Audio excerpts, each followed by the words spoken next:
To add the Mixcloud URL with icon on desktop and taskbar using Google Chrome, open the website URL in browser address bar. Click the three-dot menu in the top right corner of the Chrome window. Go to Cast, Save and Share. Here you can either install the page as an app or simply select the Create Shortcut button. You will have the option to name the shortcut.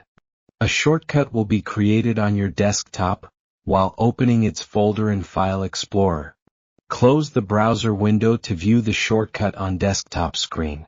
To pin the shortcut to your taskbar, right-click on it.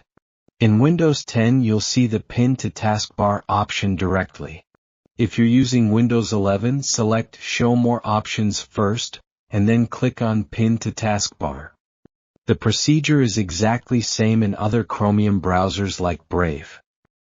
Discover Dozro.com for free courses on graphic design, video editing, browser tips, computer tricks, and website creation.